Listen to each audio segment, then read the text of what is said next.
It's Stephen from BurgundyWine.com, and we're in Domaine de Cromay, which is in the heart of Burgundy.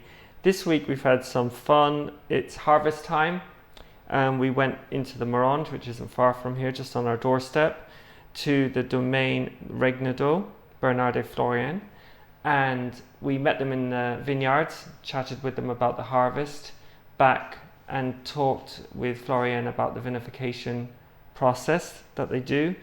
So you'll see other videos to do with that. Then myself and Dan went into the Premier Cru vineyard of Clos de Loire and done a vineyard tasting. Also another video for you guys to check out.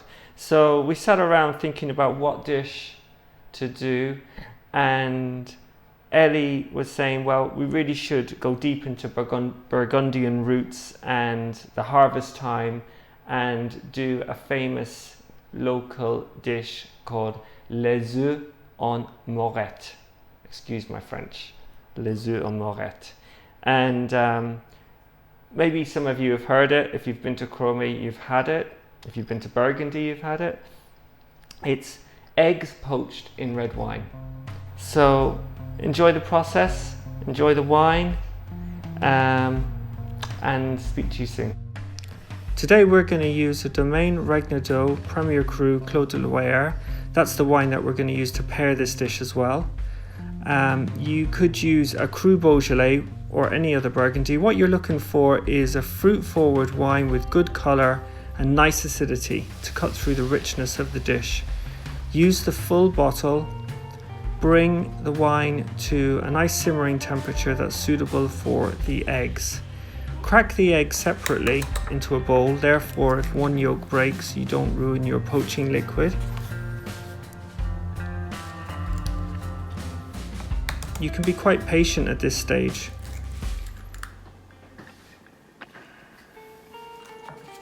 And bring the temperature up slowly.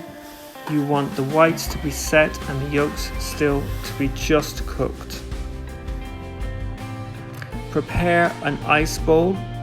So cold water with ice ready to shock your eggs to stop the cooking process. If you remember, we've done that with vegetables in the past. We strained the red wine poaching liquor and we're going to reduce that by 2/3. And just to make sure the consistency is correct, we probably need to thicken it a little bit. To do this, we make a Burgundian, which is equal quantities of butter and flour. We combine it, let it rest in the fridge. We'll only be using a small piece of this Burgundian to make sure the consistency is correct.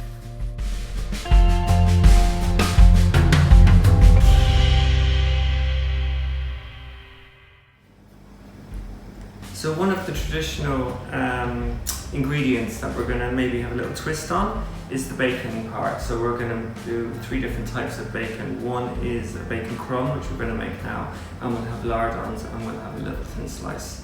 So the bacon crumb is very, very simple. It's just traditional cured ham like this, and we just bake it in the oven at 215 Fahrenheit for 20 minutes until it dries out, let it cool, and then we use the mortar and pestle to make a crumb. So here's the dried cured ham into the mortar and pestle. It's such a simple process and it creates a really nice texture with deep flavours, and the powder is suitable for a range of dishes, so don't be afraid to experiment with this one. Without good grapes you can't make good wine, and without the fantastic ingredients that Ellie sources we will not be able to cook any of these dishes to the level that's expected by the guests at Cromay. You can really see the quality of this bacon. It's dry, the fat content is great. It's important to use an unsmoked piece.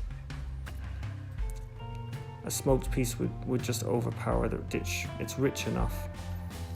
If you remember, we're going to do a trio of bacon, so we've already got our crumb, we've got our 2 slices for our garnish, and this piece that I'm cutting now will be for lardons. Really important to try and buy the best ingredients you possibly can.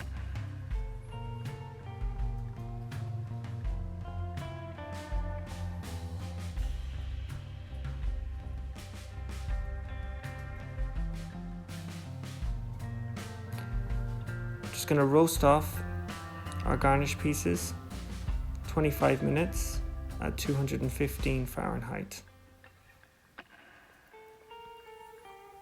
One of the nice things about this dish is only 2 pots used. One for our reduction of the red wine, which you can see there, and everything else is sauteed off in one pot, starting with our bacon lardons. Next we're going to make a mushroom duxelle. It's just 3 simple ingredients: some onion, mushroom and garlic. It's perfect just to roughly chop them because we're going to get the perfect consistency when we use the food processor.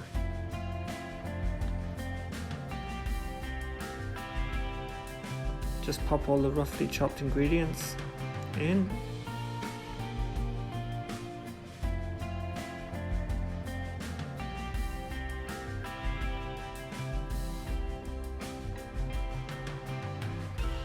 A quick blitz.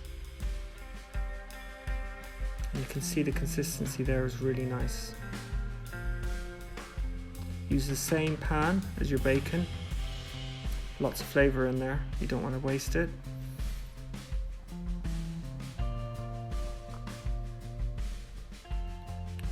Add some butter.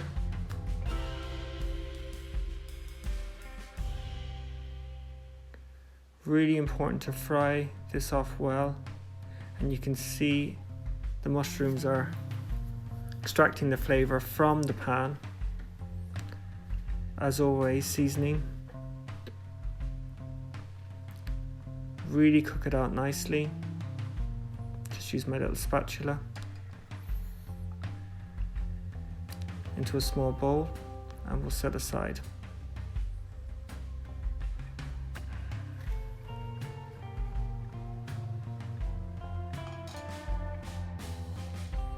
You need to reduce the red wine by 2/3. I'm just checking the flavour here, and it needs a few more minutes. You can see with our saute pan, I have a blend of mushrooms and some pearl onions. It's great when you can keep all your ingredients into one pan, helps with the flavour combinations. Add some butter and keep the heat nice and high. The mushrooms will extract some liquid and you need to fry that off. I'm just going to finely dice some chive.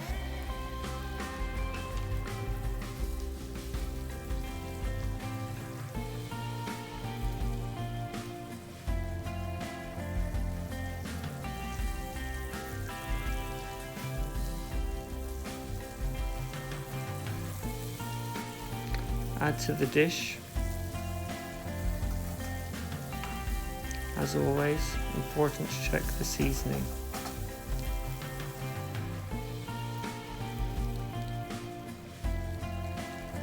Needs a bit of salt and some pepper.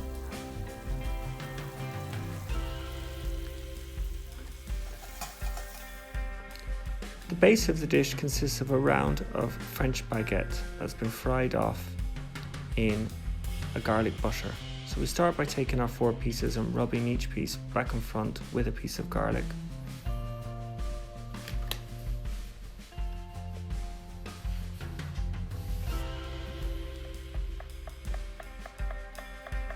Finally dice our garlic clove.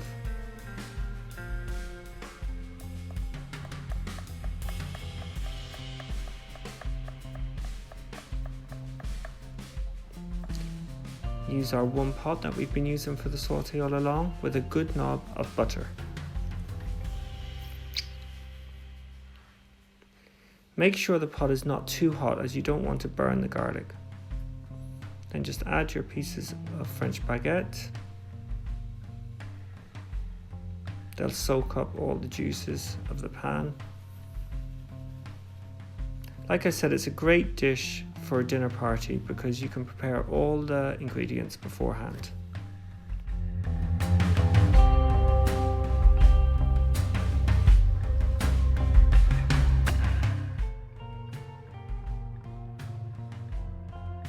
Here you can see a few of our ingredients ready: the bacon crumb, the bacon lardons, the mushroom duxelle, the pearl onions and mushroom blend, the rounds of French garlic bread. We also have the bacon slice for garnish, and of course the eggs. The red wine, I've checked it for the seasoning. We've checked it for flavor. And here we're adding the Burgundian. Very important to add a small piece at the start to make sure you're happy with the consistency. You definitely don't want to over thicken it. Allow it to come back to the boil. You're looking for something that's going to coat the back of a spoon nicely, which you can see here we've achieved.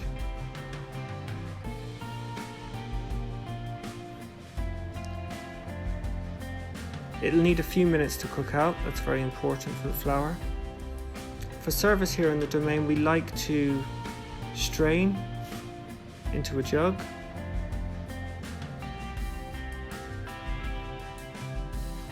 Just makes it much easier for us to put up the dish.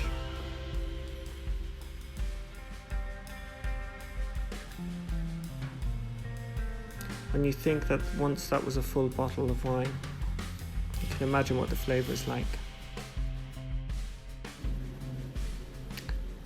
Just to remind you, it is a really good dish to do for a dinner party because all these ingredients can be prepared before and you'll just assemble last minute. For that assembly, you just have some hot water, add a dash of red wine. If you remember, your eggs are sitting in iced water. So you just very gently place them into the hot water. It doesn't need to be simmering. They'll need about 2 minutes to come back up to the temperature that's appropriate.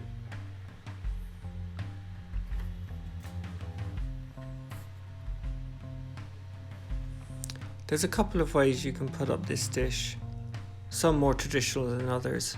We're going for quite a dinner service here, but if you guys are just gonna have a supper yourselves, you can put it up quite rustic. We start with the red wine sauce, which you can see is a nice consistency here. Then we follow with the garlic pan-fried baguette, the red wine poached egg, which has been just heated. So be careful with that.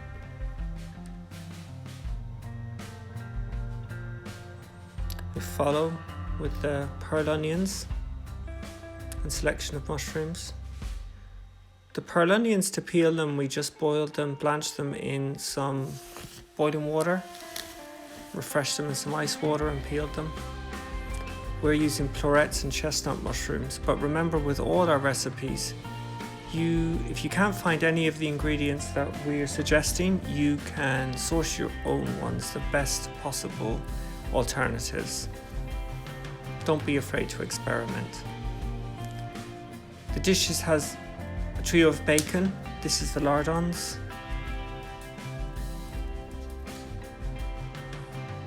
We do a little quenelle of mushroom duxelles.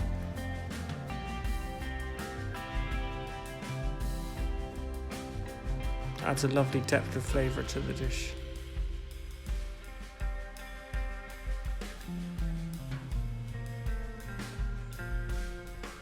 Some of our bacon crumb, a few small pieces of chive, a tiny bit more of our rich red wine reduction, and our piece of back bacon that we've roasted in the oven.